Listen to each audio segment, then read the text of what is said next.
Despite all the knowledge held across the Commander community and perhaps our own personal experience, is it possible for us to find cards that squeeze just a little extra consistency into our decks? Let's talk about it next.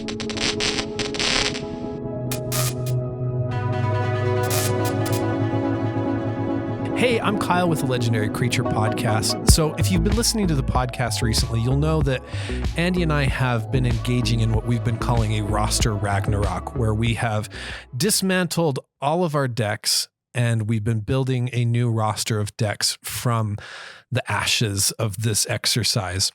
There have been a multitude of lessons that have come out of this experience and more still to come as Andy and I and a few other of our friends have been building up a new roster of decks to play at church with our group of friends. But there's been one lesson in particular that stood out to me as I've been brewing a bunch of new lists and trying to make sure that I feel good about what I'm sleeving up and bringing to the table. That lesson has been to make sure that I'm finding a few cards in each deck that have what I want to call value density. I want to distinguish this idea of value density from format staples. Now, obviously, the Magic community has rightfully figured out that there are some cards that are just a little more efficient at doing what they do than others. So, for example, Three Wishes is, of course, just a little bit better than a Rampant Growth.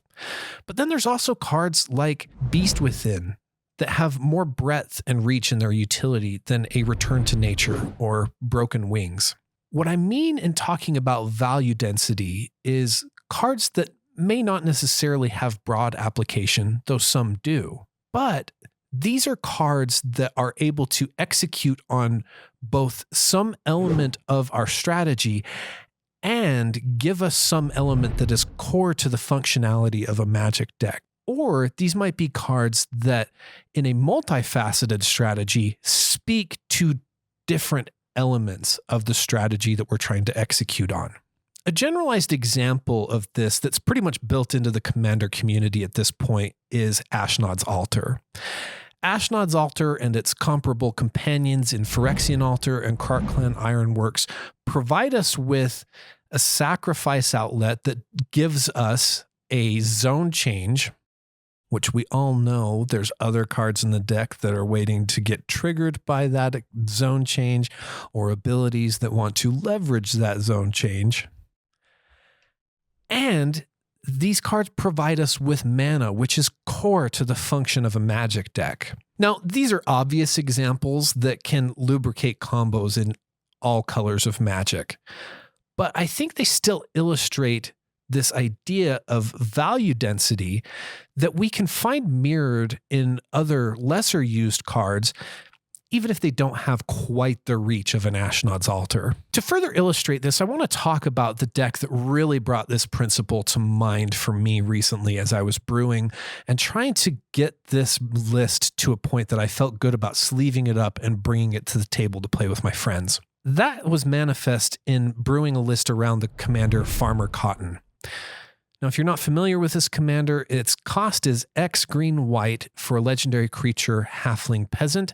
It's 1/1 on its power and toughness, and then it also says that when Farmer Cotton enters a battlefield, we're going to get X Halfling tokens and X food tokens. A listener really brought the capacity of this commander to my attention when Andy and I did an episode about commanders who have under 500 decks being referenced on EDH Rec, and we got the chance to feature several listener decks. That listener's deck really, really impressed me and really, really got me revved up at the possibilities with this commander that brings in creature tokens and artifact tokens. So as I started to brew a list, I quickly knew that my strategy was going to be multifaceted.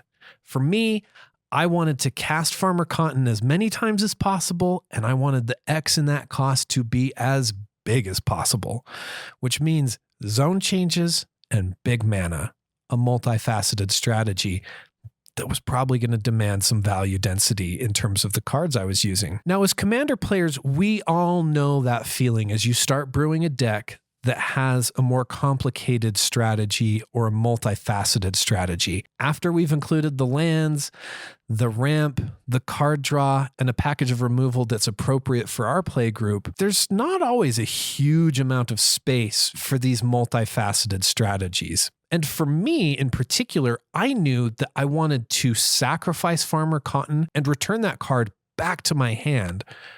So in truth, I needed sack outlets, recursion, and big mana, 3 elements to my multifaceted strategy. So as I started to find cards that fit those elements of my strategy, I quickly found myself at 100 cards. And for some of you out there, you know that you would have gone way over 100 before you started to do the hard work. Reaching that 100 number meant that each new inclusion for me meant that I needed to find a card that wasn't going to be on the list. And that could be a really difficult prospect when you've got a strategy that really does need to thread the needle of multiple kinds of actions. And you can imagine how I got there to that point of wondering what was going to make it into the list and what wasn't. When I started out with the sack outlets, of course the list was headlined with cards that you would expect. Ashnod's Altar, Phyrexian Altar, both made it into the deck. And then I started to try and lean on my conventional understanding that repeatable sacrifice outlets that allowed me to sacrifice at no cost, were the best, which can oftentimes be true when you're trying to engage in infinite combos. So, of course, I found myself including cards like Altar of Dementia and Fanatical Devotion, and then finding a few others that seemed to be mana efficient and mostly repeatable. Although between you and me, my original list of sacrifice outlets may have included some that didn't have as good a payoffs as I thought they were. I moved on to the recursion, where some of the usuals you might expect topped the list in Eternal Witness and Timeless Witness. I then padded the list with a few more green recursion spells, and of course got into an obligatory search for white recursion spells, only to be reminded that most of them were just going to bring low mana value cards from the graveyard straight to the battlefield, and I wanted Farmer Cotton back in my hand, so those weren't quite going to work. On to big mana, and of course I'm going to put in Mirari's Wake because we're in green-white. And then let's get gratuitous and throw in a Nyxbloom Ancient and Mana Reflection. Then some of the natural picks the community leans on for this commander were going to be nice fits here with Cryptolith Rite and Jaheira, Friend of the Forest. Sprinkle in some extra land plays with Dryad of the Elysian Grove, Oracle of Moldiah, and Azusa Lost But Seeking, and the deck is well on its way to producing huge swaths of mana. But you can probably see the dilemma that I was starting to come up against. How do I have enough of the cards in each of these areas of my strategy while still staying under 100 cards to have a legal commander deck? Fortunate to me, the demands of this list were so tight that I really felt like I had to go back to the drawing board. But as I did that, there was a card that was kind of giving me the eye that was just sort of hinting at the path I needed to go on, almost begging to give me a little pep talk about the type of design I should be looking for. And that card was Balaged Recovery. Of course, Balaged Recovery is a 2-sided card that has a land on the other side in Balaged Sanctuary. So it could either be played as a land or as a recursion spell. And in this little imagined pep talk that this card is giving me, it's reminding me why it's such a valuable card. It's not because it's the most mana efficient card, and it's not because it's on a creature, which can oftentimes be something that allows us to more easily lubricate combos. It's because it's 2 cards in 1. There's cheaper costed recursion. There's better spell types available.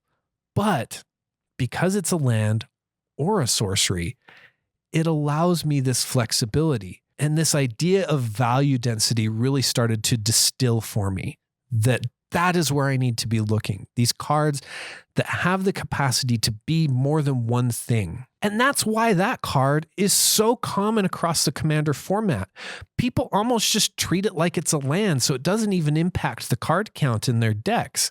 That's why it's so good, and that's why it's so beloved. It's almost this implicit thing that cards like Balaged Recovery or Ashnod's Altar, they're just so known, we almost forget why they're so good. So as I started to look for other cards, this was the first place that I wanted to look, was cards that clearly are functioning as practically two cards. So one of the first ones that came to mind for me was Garenbrig Growth or Virtue of Strength. This adventure spell gives me both a recursion spell and an enchantment I can put into play later that gives me a functional version of Nyx Bloom Ancient. So I was able to cut the Nyx Bloom Ancient from my list and a recursion spell, saving myself a card slot, but still having that functionality of the two cards I cut. Disciple of Freyalise, well, not my favorite card for this list. It is so multifunctional that I had a hard time not including it. A land if it needed to be, a sacrifice outlet, and potentially some solid card draw. Then I started to scrutinize some of my staple choices, remembering that while Farewell is a great card, there have been several white board wipes that involve sacrifice. By invitation only seemed like a sin to have not made the original list. Cultivate and Kodama's Reach are top of the list staples in green, but as I dug deep in my search, how could those not be swapped out for Primal Growth or Flare of Cultivation, both of which are truly more effective in their outcomes when a creature is sacrificed, which is exactly what I want this deck to do anyway. One of my favorite cards in this search was Perilous Forays, and this card kind of breaks my conventional thinking that I had, which again, as I referenced, is that having those free sack outlets is best, but that's really only true if you're trying to combo. But with Perilous Forays, I could get Farmer Cotton out with a few tokens and then start investing those into getting additional lands into play while also getting Farmer Cotton into this zone change that I wanted to have and providing mana on the other side that will allow me to get that bigger X that I want later. And what if that Garenbrig Growth and Virtue of Strength are on the other side of this juicy sequence of events? The prospect of that was just too good to be true. What I started to realize is as I found more of these cards that kind of fit this idea of value density, it became obvious that I had a lot more room to do some of the things that are kind of nice to have elements of a deck. So for example, something oftentimes on our minds when we're playing in white or green is the protection spells available to us. Heroic Intervention and Teferi's Protection almost never seem far away when you're brewing with green and white. And while those particular cards might not have had space in this deck, the idea might fit in if I'm trying to find some value density. So enter cards like Eldrazi Monument that provides me with protection to the valued creatures that I want to keep on the board. But at the beginning of my turn, I can sacrifice Farmer Cotton like I want to. I don't need that recursive combo enabling sacrifice outlet. So an Eldrazi Monument is perfect for the bill. Now, a lot of what I've illustrated here is probably pretty obvious, but by getting into this on a granular level, I hope that all of us can be thinking about the fact that there's still some work we can do. There's still some exploration we can do for finding these gems that fit into our deck, that add additional value and that allow us to generate better overlap. And I think that's the key to me. So in my case with this Farmer Cotton deck, I didn't have to hope and cross my fingers that I would draw the right cards each time I played the deck. Now I have more options that span all of the elements of my strategy, and I can play the game with some comfort in knowing that I'm going to see these value-dense cards and other all-star cards that will allow me to fully execute on my strategy. Hopefully this is helpful for all of you so that we can all remember that as we're brewing decks, the tools that we have and the help that we get from the community will almost always put us in a position where we'll end up with a functional deck. But there's always just that little extra bit of trailblazing that you and I can do as we're searching for those extra gems to put into our decks that give us just that little extra upper hand.